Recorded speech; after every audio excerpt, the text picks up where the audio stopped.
अस्सलाम वालेकुम। एक हमारे सनातन भाई ने सवाल किया है कि मैं मूर्ति पूजा करता हूँ और गरीबों का मदद करता हूँ, माँ बाप का खिदमत करता हूँ, क्या मैं जन्नत जा सकता हूँ? चलो देखते हैं मुफ्ती यासिर नदीम साहब क्या जवाब देते हैं। कुणाल कुमार साहब को ले लेते हैं जनाब। आहलन। हेलो मुफ्ती जी, आवाज आ रही है आपको मेरी? जी हाँ, बिल्कुल आ रही है। अच्छा, ये नकीम अहमद साहब स्टेज छोड़ दीजिए, जो भी हाँ, स्टेज नकीम पे अहमद जाकर आए हो वो स्टेज छोड़ दें। जी, जी कुणाल भाई। जी जी, मुफ्ती साहब नमस्कार। मैं एक हिंदू हूँ जी, और मेरा आपसे क्वेश्चन है कि हिंदू होने के नाते मैं मूर्ति पूजा करता हूँ, तो अकॉर्डिंग टू इस्लाम मेरा क्या होगा? मतलब क्या मरने के बाद क्या होगा, या अकॉर्डिंग टू इस्लाम मैं क्या हूँ? अकॉर्डिंग टू इस्लाम आप मुशरिक हैं और जो आदमी बुत परस्ती पर जाता है हाँ, उसकी सज़ा हमेशा हमेशा जहन्नम है और अल्लाह के यहाँ उसकी कोई बख्शिश नहीं है। अल्लाह तो ताला ने ये मुसलमानों को ज़िम्मेदारी दी है, ये उनके ऊपर अमानत है कि गैर मुस्लिमों तक, यानी जो अल्लाह ताला को नहीं मानते हैं, बुत परस्ती करते हैं, उन जी। तक अमानत पहुँचा दी जाए कि वो हम्म, अपने रब को पहचानें और एक खुदा की परस्तिश करें। ठीक है, तो अल्लाह अल्लाह मियाँ मेरे को कभी माफ़ नहीं करेंगे। इसी से मेरा दूसरा क्वेश्चन ये आता है मुफ्ती जी, क्योंकि मैं नहीं, अगर एक मिनट आप गलत समझे मुफ्ती साहब की बात। मरने आप फौत हो जाते हैं इस हालत में, इस ठीक है? हाल में जी, तब इस हाल में आप फौत होते हैं, ये शर्त है, ये याद रखें, ये कुरान शर्त की है। शर्त है ये। हाँ। हम्म, ठीक है। मतलब मूर्ति पूजा करते हुए अगर मैं मर जाता हूँ तो मेरे गुनाह माफ़ नहीं होंगे? नहीं होंगे। हाँ, ठीक है। दूसरा क्वेश्चन मेरा ये है मुफ्ती जी, मैं बहुत परेशान हूँ 10 दिन से। दूसरा क्वेश्चन मेरा ये है कि मैं एक यूट्यूबर हूँ और लगभग मेरे 8 8 लाख सब्सक्राइबर हैं, ठीक, और मैं एक आईटी कंपनी में भी काम करता हूँ इंडिया में, आईटी जी, इंजीनियर हूँ मैं। जी, तो आज से लगभग 1-2 साल पहले मैंने ये प्रॉमिस किया था अपने आप से कि मेरे यूट्यूब की जो भी इनकम आएगी, उसका 70% मैं डोनेट कर दूँगा, ठीक, ठीक है? तो उस 70% में ये हुआ मुफ्ती साहब कि मेरे घर पर, जहाँ पे मैं रहता हूँ, मैं नोएडा में रहता हूँ, जी, तो मेरे यहाँ पे जो मेड आती है, मतलब जो जी, काम करने वाली आती हैं, वो जी, मुस्लिम हैं। ठीक, तो मैं अपनी इनकम का लगभग 50%, मतलब 8 लाख सब्सक्राइबर से आप जान सकते हैं, जी, तो लगभग 40 टू 50% मैं उस फैमिली को दे देता हूँ, क्योंकि उन बहुत गरीब हैं ठीक है, और मेरे घर पे वो काम करने आती हैं, तो उनकी मैंने एक सैलरी फिक्स कर रखी है। उनके जो एक शायद उनकी लड़की है, एक छोटा लड़का है, तो उनके जी, लिए भी मैं, उनके पढ़ाई के लिए भी मैं खर्चा उनको देता रहता हूँ। ठीक, तो मैं जो ये काम कर रहा हूँ, ये मुस्लिम फैमिली को मैं इतना सपोर्ट कर रहा हूँ। इससे पहले भी एक कोलकाता की मुस्लिम थी, वो मेरे यहाँ पे काम करती थी। ठीक। तो ये जो मैं काम कर रहा हूँ, तो इसका मेरा कोई सवाब नहीं मिलेगा मुझे। आप क्या काम करते हैं कुणाल साहब? यानी जॉब आपकी क्या है? आप आईटी आपने बताया आप जी, आईटी हैं, जी, इंजीनियर हैं। आईटी में काम करता हूँ, आईटी में। अच्छा, और मेरा एक यूट्यूब चैनल भी है, जिस पे लगभग 8 लाख सब्सक्राइबर्स हैं मेरे। क्या है तो मैं मकसद अपना यूट्यूब चैनल का? यूट्यूब चैनल, तो वो मेरा अपना पर्सनल है, बुक्स वगैरह का जो मैं पढ़ता हूँ, अच्छा, उसकी जो रिव्यू। जी, जी, जैसे आप बायोग्राफीज़ हो गई। आपका जो लाइफ़स्टाइल है, हुँ, यानी हुँ। एक इंडिया के एतबार से आप मिडल क्लास, अपर क्लास यानी एक अच्छा लाइफ़स्टाइल गुज़ार रहे हैं ना आप? जी, मेरे मम्मी-पापा दोनों गवर्नमेंट टीचर हैं, मेरी भाभी भी गवर्नमेंट टीचर हैं और मेरे बाबा जो थे, वो भी गवर्नमेंट टीचर हैं। तो ये यानी आपको भगवान, आपको माशाअल्लाह पैसे से कोई ऐसा मसला नहीं है, सेहत कोई मसला सेहत की कोई खराबी नहीं है, राइट? नहीं, नहीं, कोई खराबी नहीं। हाँ, तो तो मेरा मुफ्ती साहब क्वेश्चन ये है कि मैं मुस्लिम मैं फैमिली को उसका सपोर्ट जवाब कर देने रहा हूँ। लगा। मेरा मेरा जवाब सुन लीजिए। देखिए, जी। जो गैर मुस्लिम हज़रात हुँ, अ, जो खुदा को नहीं मानते हैं हुँ, और दिल के बड़े अच्छे होते हैं, जैसे आप हैं। हुँ, आप एक मुस्लिम फैमिली की मदद कर रहे हैं, गैर मुस्लिमों की भी मदद करते हैं। हुँ, तो आपकी ज़िंदगी में बहुत सारी जो खुशियाँ हैं, जो आसानियाँ हैं, जो आसाइशें हैं, वो दरअसल इसी मदद के नतीजे में हैं। अल्लाह ताला जो है, उसने कुरान करीम में जगह-जगह, अहादीस में रसूलुल्लाह सल्लल्लाहु अलैहि वसल्लम की ज़बानी जगह-जगह ये बात है कि गैर मुस्लिमों को उनके किए का बदला इस दुनिया में मिलता है। बहुत सी चीज़ें ऐसी हो सकती होंगी, मसलन रिसेशन आया जगह-जगह, आपकी जॉब जा सकती होगी लेकिन नहीं गई। या ये कि आप खुद अपने आप को देखें कि इंडिया में इस वक़्त जो यूथ है बड़ी तादाद ऐसी है जो जॉबलेस है। उसने डिग्रियाँ हासिल कर रखी हैं लेकिन जॉब उसके पास नहीं है। आप उनमें करोड़ों में बेहतर हैं, ठीक है? और इस तरीके से नहीं, इस तरीके से बेहतर हैं कि आप न सिर्फ़ ये कि खुद आसानी के साथ खा रहे हैं, पी रहे हैं, बल्कि आप दूसरों को खिला रहे हैं, पिला रहे हैं। तो आप करोड़ों में अगर और आप दुनिया के एतबार से देखें तो आप अरबों से बेहतर हैं। तो ये जो आप बेहतर ज़िंदगी गुज़ार रहे हैं, तो आपने कोई कोई कॉन्ट्रैक्ट तो किया नहीं था कि नहीं जी मुझे तो बेहतर ज़िंदगी गुज़ारनी है। ये महज उस ऊपर वाले का फजल है कि उसने आपको दिमाग दिया और आपने पढ़ाई की, आपको पढ़ाई में सक्सेसफुल बनाया, उसके बाद आपको जॉब दी। आप जैसे बहुत से लोग होंगे जो आपके मकाम तक नहीं पहुंचे होंगे, लेकिन वो आप उनके मकाम से बुलंद हैं। ये दरअसल उस नेकी का बदला है जो आपको यहाँ मिल रहा है। ठीक है, ये नेकी का बदला मुझे यहाँ मिल रहा है। जी। लेकिन मैं तो जैसा मैं बताते हैं, जैसा कि मैंने पढ़ा तो नहीं है कुरान ज़्यादा मैंने, लेकिन जैसा बताते हैं कि मैं तो अनंत काल तक झंडू में रहने वाला हूँ। और जी। अनंत काल मतलब इटर्निटी। हाँ, इटर्निटी। जी। जी, अनंत इटर्निटी तक मैं तो झंडू में रहूँगा, क्योंकि मैं तो मूर्ति पूजक हूँ। ठीक। तो वहाँ तो जाके तो मेरे को कुणाल साहब, एक मिनट, मुफ्ती साहब इजाजत दीजिएगा। एक मिनट में जरा अपनी बात मुकम्मल कर लूँ साद भाई, फिर मैं आपको कह दूंगा। जी, तो यानी आप ये कहना चाह रहे हैं कि मैंने जुर्म कम किया है और सजा मुझे इटर्निटी की मिलेगी, ये कह रहे हैं ना? नहीं, हाँ, मेरा है ना? जुर्म, देखिए मैं एक हिंदू फैमिली में पैदा हुआ, जी। तो मेरा तो उसमें कोई कसूर है नहीं, है या मेरा कोई कसूर? आपसे 2 सवाल हैं। इस सवाल में 2 सवाल हैं। पहला सवाल ये है कि मैं एक हिंदू फैमिली में पैदा हुआ, मेरा कोई कसूर नहीं। पहला सवाल तो ये है। तो दूसरा सवाल ये है कि मेरा अगर जुर्म है भी कोई, तो वो तो ये है कि मैंने खुदा की इबादत नहीं की, तो उसकी सजा मुझे इटर्नल क्यों मिलेगी? ये 2 सवाल हुए ना? हुँ। 2 ही हुए ना?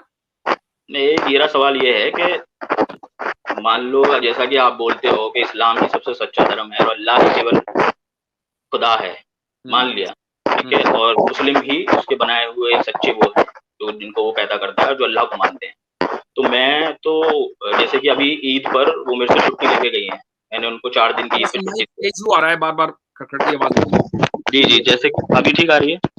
जी। जी, जैसे कि अभी वो ईद पर गई हैं, तो मैंने उनको 4 दिन की छुट्टी दी है। ठीक। ठीक है? तो मेरा कहने का मतलब वो तो ईद पे गई हैं, तो इसका मतलब वो अल्लाह को मानती हैं, हुँ। ठीक है? और अल्लाह की वो पूजा भी करती होंगी। हुँ। तो जब मैं मुसलमान जो अल्लाह को मानते हैं और आप बता रहे हैं कि सबसे अल्लाह ही केवल एक खुदा है, तो जब मैं उनके बनाए हुए मखलूक की सेवा कर रहा हूँ, तो फिर अल्लाह मुझे नर्क में क्यों भेजेंगे? इसका जवाब ये है कि एक आदमी मसलन ये कहता है, मैं एक मिसाल दे रहा हूँ, मैं आपको उस मिसाल पर फिट नहीं कर रहा हूँ, मिसाल समझाने के लिए है। एक आदमी ये कहता है कि मेरे मोहल्ले में एक गरीब आदमी रहता है। जब मैं हुँ, उस गरीब आदमी को देखता हूँ, तो मैं उसको उसकी झोली में ₹1 ज़रूर डालता हूँ। लेकिन हुँ, साथ में वो आदमी रोज़ाना एक कत्ल भी करता है। तो हुँ, महज़ इसलिए कि वो किसी गरीब आदमी की झोली में ₹1 डालता है, उसके हुँ। कत्ल का जो गुनाह है, वो माफ़ नहीं होगा। ठीक तो है? मुफ्ती जी आप ये दोनों में फ़र्क है ना? तो जी, इसी तरीके से एक आदमी अगर किसी मुसलमान की या गैर मुस्लिम की या किसी भी गरीब आदमी की, चाहे वो मज़हब से रिलेटेड हो या ना हो, उसकी मदद हुँ, करता है, तो ठीक है, अच्छा काम है। लेकिन साथ में खुदा जो उसका बनाने वाला है, कि जिसका सबसे हुँ, बड़ा हक उसके ऊपर है, कि उसकी हुँ। इबादत की जाए, उसकी वो हक तलफ़ी करता है, तो हक तलफ़ी का गुनाह तो उसको मिलेगा। उसकी सज़ा जी, भी जी। उसको मिलनी है। तो मुफ्ती जी आप मेरे जो मैं मूर्ति पूजा कर रहा हूँ, तो आप इस चीज़ को मैं ये क्या समझूँ कि आप कत्ल से जोड़ रहे हैं? नहीं, मैंने तो पहले ही कहा, कि मैं ये नहीं कह रहा हूँ कि मैं आपके ऊपर एक मिसाल दी है मैंने आपको समझाने के लिए। लेकिन इतना ज़रूर है कि जो शिर्क करता है और खुदा की इबादत नहीं करता है, शिर्क करने हुँ, को कुरान करीम ने सबसे बड़ा ऑपरेशन, सबसे बड़ा ज़ुल्म करार दिया। यानी कत्ल तो छोटा है, सबसे जी, बड़ा ज़ुल्म है। और जी। अब आपके मैं उस सवाल का जवाब देता हूँ कि एक आदमी जो इस हाल में मर जाता है, वो हुँ, इटर्निटी के लिए जहन्नम में क्यों जाएगा? उसकी वजह है, उसकी सिंपल वजह है। हुँ, देखिए, खुदा जो है वो लिमिटेड नहीं है, वो खुदा अनलिमिटेड है, उसका इल्म अनलिमिटेड है, उसकी हिकमतें, उसकी विज़डम, उसकी नॉलेज, उसकी कुदरत, हर चीज़ अनलिमिटेड है। जो जी, आदमी खुदा का इनकार करता है या खुदा के साथ शरीक ठहराता है, तो दरअसल वो उसके अनलिमिटेड एट्रिब्यूट्स का इनकार करता है। और हुँ, जब अनलिमिटेड एट्रिब्यूट्स का इनकार होगा, तो सज़ा भी फिर अनलिमिटेड नंबर ऑफ डेज़ के लिए मिलेगी। ये मुकम्मल फेयर। जी। तो वैसे मैं मेरे को मेरे जवाब कुणाल मिल गए भाई, हैं। रही कुणाल जी, बात भाई, जी। आप जैसे ये बोलिए, फरमा रहे बोलिए। हैं कि भाई मैं तो एक हिंदू फैमिली में पैदा हुआ, मेरा क्या कसूर है? बात बिल्कुल हुँ, ठीक है। लेकिन हुँ, आप देखें कि इस स्ट्रीम में बैठे हुए लोग जिनको आप मुसलमान समझ रहे हैं, उनके आबा व अजदाद कभी किसी ज़माने में, आज से 8 नस्ल पहले, 10 नस्ल पहले हिंदू फैमिली में या क्रिश्चियन फैमिली में कहीं पैदा हुए होंगे और उन हुँ, तक की बात पहुंची और उन्होंने इस्लाम कबूल कर लिया। अब आप मसलन मेरे तक पहुंचे हैं, आप इस स्ट्रीम तक पहुंचे, हमने कुरान की बात आपको बता दी, कुरान की कॉपीज मौजूद हैं, बिल्कुल एक हुक्म आपको दे दिया। अब ये उज़ुर आपका खत्म हो गया कि मैं महज एक हिंदू फैमिली में पैदा हुआ हूँ। आपके पास, और आप चूंकि पढ़े लिखे आदमी हैं, इंटरनेट के ऊपर मौजूद हैं, तो आप बहुत आसानी के साथ कुरान करीम को पढ़ सकते हैं, समझ सकते हैं, ना कहीं समझ में आए हम तक पहुंच सकते हैं। उलमा मौजूद हैं, स्कॉलर्स मौजूद हैं, तो वो उज़ुर आपके लिए नहीं है। ठीक है, वो मैं मुफ्ती समझ गया कि मैं कुरान के डिटेल्स में एक मिनट कुणाल भाई 1 मिनट जरा रुकिएगा, 1 मिनट रुकिएगा ना, क्योंकि भाई बहुत लोग हैं ना यार, मेरे भाई, प्यारे भाई, मुझे पता है आप बात करना चाह रहे हैं, मेरा भी दिल कर रहा है बात करें आप, बड़ी अच्छी बात चल रही है, मुझे सीखने को मिल रहा है, दोस्त बहुत हैं यार पीछे, उनके साथ बस ज्यादती हो मुझे रही है। एक कंक्लूजन करके जाने दो, फिर मैं जा रहा हूँ अपना, 1 मिनट दीजिए मुझे। अच्छा, ले लें जी। जी, मुफ्ती जी देखिए, आपने मुझे सही बात बताई कि मैं जहन्नुम में जलूँगा क्योंकि मैं मूर्ति पूजक हूँ। तो बस मैं आपको ये बता के जा रहा हूँ अब कि जो मेरी मुस्लिम फैमिली को जिसको मैं सपोर्ट कर रहा हूँ, जी, उसको ईद से आने के बाद मैं उनकी छुट्टी करूँगा और जो आपने मुझे ये बताया है, उसकी मैं क्लिप काट कर अपने यूट्यूब चैनल पे लगाऊँगा कि हिंदू कोई भी मदद ना करे क्योंकि वो अल्लाह के द्वारा वो जहन्नुम में जलेगा। ये मैं अपने यूट्यूब चैनल पे लगाऊँगा। ठीक है, धन्यवाद। कुणाल साहब आपका कमेंट आ गया, बहुत शुक्रिया। आमिर भाई एक बात ऐड यहाँ करना चाह रहा हूँ मैं।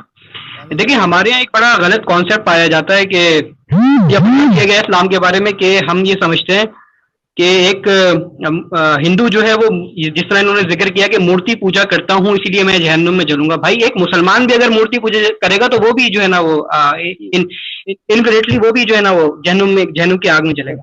ये चीज जो है बड़ी मैं इससे मुख्तसर सी बात कर सकता हूँ, जाहिर सी बात है। जज़ाकल्लाह जबरदस्त। एक अच्छा चीज वो आमिर पहले भाई, मेरे ख्याल से एक चीज ये ऐड करना चाहूंगा कि हमारे जो भाई आए थे उन्होंने कहा हमारी वीडियो क्लिप अलग से डालेंगे। इसका तो अंदाजा मुझे पहले से ही था कि डालेंगे। अच्छा, इसीलिए तो मैंने सारी बात की है कि डालें, यानी अगर हमें कोई चीज छुपानी होती तो क्या हम यहाँ बैठकर वो बात कहते जो हमने कही है। हम तो चाहेंगे कि हमारा ये पैगाम एक एक हिंदू के घर तक पहुंचे कि खुदा की जो इबादत है वो उनके ऊपर जरूरी है और ये हमारी जिम्मेदारी है कि हम अपनी बात उन तक पहुंचाएं। तो हमारे जो कुणाल साहब आए थे ये हमारे ऊपर एहसान करेंगे कि हमारी क्लिप अगर सारे हिंदुओं तक पहुंचाएं। रही ये बात कि वो मुसलमानों की अगर मदद तो वो मुसलमानों की मदद अपने लिए करते हैं, यानी उनके अंदर एक चीज अच्छाई, अगर उनके अंदर उनके जमीर की अच्छाई थी इसलिए वो मदद करते हैं। लेकिन अगर वो मदद करना छोड़ देंगे तो इसका मतलब तो ये हुआ कि हमें जो चीज अच्छी लग रही थी वो हमारा महज ख्वाब ख्याल था, वो दरअसल अच्छी नहीं थी। वो एक तरह का ग्लैमर था जो उन्होंने अपने इर्द गिर्द बना लिया था। हकीकी तौर पर ये लोग जमीर के एतबार से अच्छे नहीं हैं। यही वजह है कि वो एक गरीब की मदद करते करते फौरन हट जाएंगे, इसलिए कि उनको एक हकीकत बात और सच्ची बात पता चल गई। हाय हाय हाय। और मुफ्ती साहब जब उन्होंने ये सारी मिसालें दी थी तो मैं उसी वक्त समझ गया था कि लास्ट में यही कंक्लूड करेगा कि मैं उसकी मदद छोड़ दूंगा और हमें इमोशनली ब्लैकमेल करने की कोशिश करेगा जब उसने ये सारी मिसालें दी थी। एक चीज मैं 2-3 यहाँ बातें अर्ज करना चाहता हूँ। अच्छा, ये मुफ्ती साहब को ना या हम दोस्तों को ये क्लिप काट के भरम इस तरह देते हैं जैसे ये पहले करते नहीं है। ओ भाई कितने क्लिप कटे हैं, जैसे हम डर जाएंगे। हाँ, जैसे हम डर जाएंगे, ओ हो जी क्लिप कट गया तो अब बात चेंज कर लो, तो जो हक है वो रहेगा। हाँ, अच्छा एक चीज, दूसरी चीज ये जो मुफ्ती साहब ने कहा कि एक लेयर वो क्रिएट कर लेते हैं अपने इर्द गिर्द, उस बारे में सूरह कहफ के अंदर बड़ी प्यारी अल्लाह ताला ने मिसाल दी। अल्लाह ने कहा, अल्लाह के रसूल इनसे कहें, कुल हल नुनब्बिउकुम बिल अखसरीन आमाला, ए अल्लाह के रसूल इनसे कहें क्या मैं तुम्हें सबसे खसारे वाले अमाल की खबर ना दे दूं। अल्लज़ीना ज़ल्ला सायुहुम फिल हयातिद दुनिया व हुम यहसबूना अन्नहुम युहसिनूना सुना। जी, कि अल्लाह कहेगा कि कल क़यामत के दिन इनके अमाल खसारे में इसलिए चले जाएंगे कि ये सोच ये रहे थे कि ये अच्छा काम कर रहे हैं मगर कर असल में वो गलत काम रहे थे, उनको बेस नहीं पता थी। अच्छा, ये तीसरी बात मैं ये करना चाहता हूँ कि आप जो यहाँ पहले तो ये कोशिश कीजिएगा कि आपके चैनल का जो 8 लाख सब्सक्राइबर का भरम आपने दिया, इधर लिंक भी कर दीजिएगा पब्लिक में, ताकि हम भी देख लें कौन सा क्लिप आपने काटना है मुफ्ती साहब का, हम भी देखें। एक चीज। तीसरी चीज ये मैं कहना चाहता हूं कि आप अंदाजा करें कि एक बंदा अपने जुर्म को इस वजह से जस्टिफाई कर रहा है कि वो उस घर में पैदा हुआ है।